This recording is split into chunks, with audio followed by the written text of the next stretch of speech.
الله أكبر الله أكبر لا إله إلا الله والله أكبر الله أكبر ولله الحمد الله أكبر الله أكبر لا إله إلا الله والله أكبر الله أكبر ولله الحمد الله أكبر كبيرا والحمد لله كثيرا وسبحان الله بكرة وأصيلا لا إله إلا الله ولا نعبد إلا إياه مخلصين له الدين ولو كره الكافرون الله أكبر الله أكبر لا إله إلا الله والله أكبر الله أكبر ولله الحمد الحمد لله رب العالمين والصلاة والسلام على رسوله الكريم وعلى آله وأصحابه أجمعين أما بعد محترم حضرات السلام علیکم ورحمۃ اللہ وبرکاتہ۔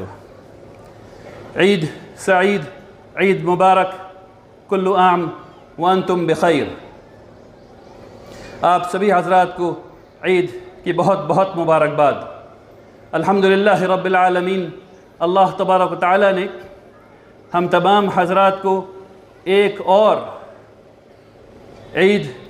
اور رمضان نوازا، جس میں ہم لوگوں نے اللہ تبارک تعالیٰ کی عبادت کی، روزے رکھے، نمازیں پڑھیں، تراویح پڑھی، رات میں جاگے، خوب تلاوت کی اور اللہ کے سامنے رو رو کر کے اپنے گناہوں کی معافی مانگی۔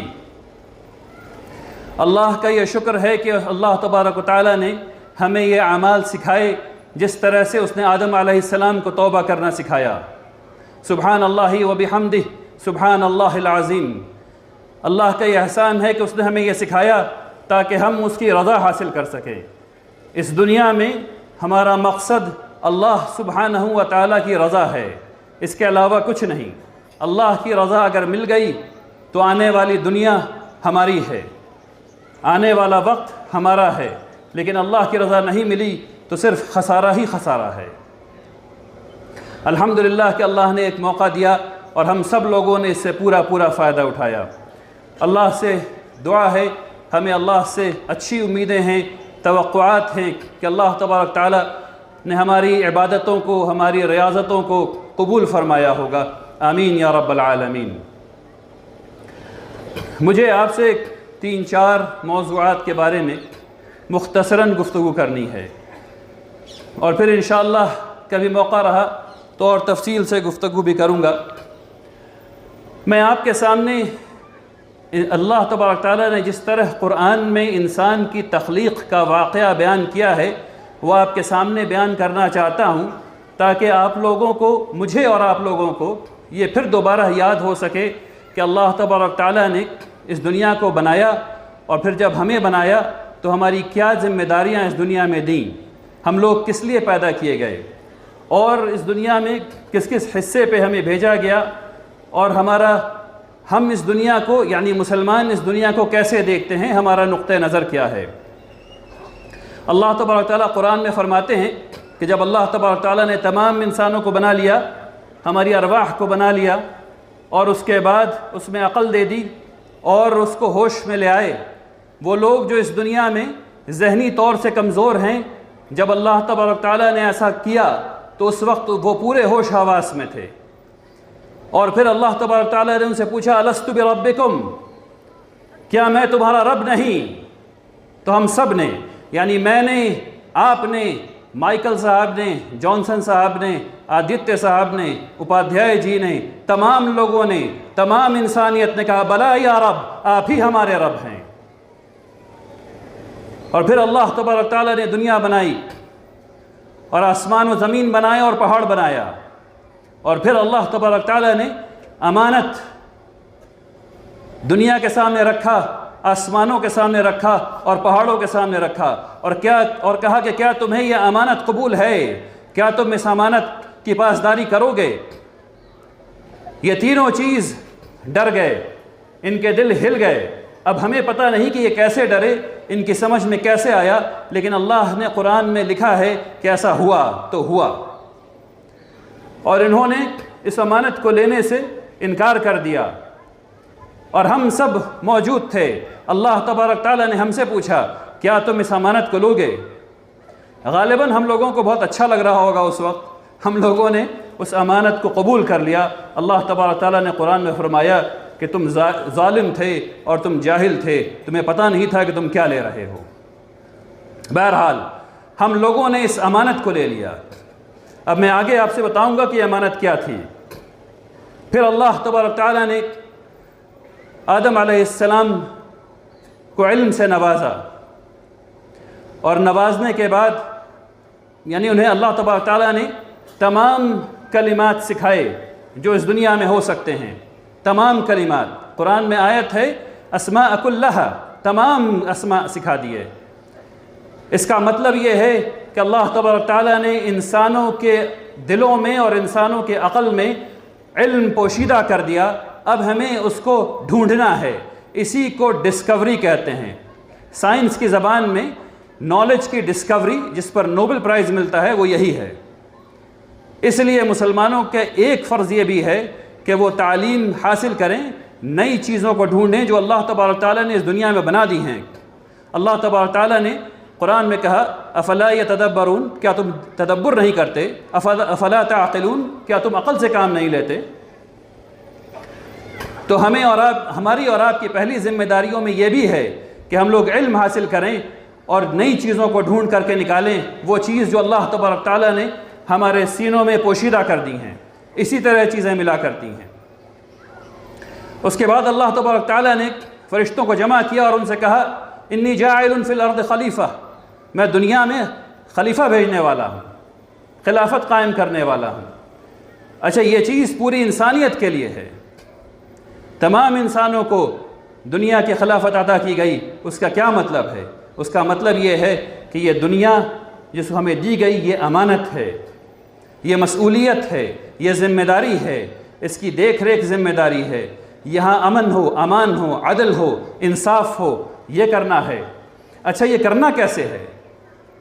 تو اللہ تبارک تعالیٰ نے فطرت بنائی، اور فطرت کے بارے میں خود قرآن یہ کہتا ہے آیت نور میں کہ ایک ایسی چیز ہے اتنی پیور، اتنی صاف، اتنی طاہر کہ اگر اس کو یعنی قرآن میں جو آیت ہے وہ یہ کہتی ہے کہ اگر ایسا لگتا ہے کہ یہ جو زیت ہے، جو تیل ہے، اس میں آگ پکڑنے ہی والی ہے، حالانکہ اس کو آگ نے بھی چھوا بھی نہیں ہے، یعنی شعلہ بھڑکنے ہی والا ہے. یہ فطرت ہے. علماء نے کہا کہ اگر تقویت یعنی اگر شریعت کی تقویت نہیں آتی تو بھی انسان اللہ کی معرفت تک صرف اپنی فطرت سے پہنچ سکتا ہے.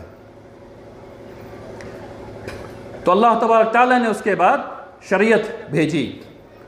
شریعت ہمیں یہ بتاتی ہے کہ حق کیا ہے، برا کیا ہے، باطل کیا ہے، اچھا کیا ہے، حلال کیا ہے، حرام کیا ہے، عدل کا مطلب کیا ہوتا ہے، امن کا مطلب کیا ہوتا ہے.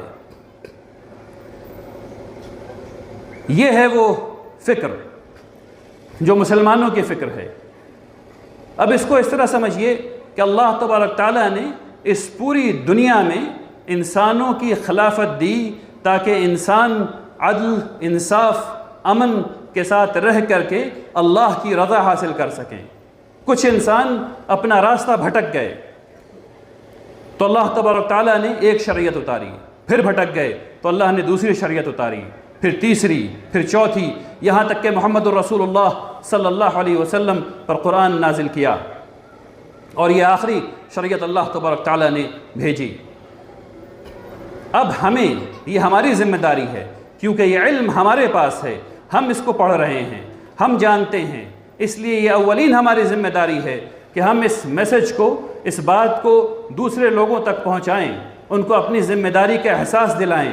صرف مسلمان ہی نہیں، غیر مسلموں تک اس میسج کو پہنچائیں اور ان کو ان کی ذمہ داری کا احساس دلائیں. یہ صرف مسلمانوں کے کاندھوں پر نہیں کہ وہ امن، عدل، انصاف پیدا کریں دنیا میں، یہ تمام لوگوں کی ذمہ داری ہے، لیکن یہ بتانا ہماری ذمہ داری ہے. کچھ دنوں سے ہندوستان میں سویلائزیشنل گفتگو چھڑی ہے. سویلائزیشن اکثر پیدا ہوتی ہیں، ختم ہو جایا کرتی ہیں. لوکل سویلائزیشن جیسے انڈس ویلی، ہرپا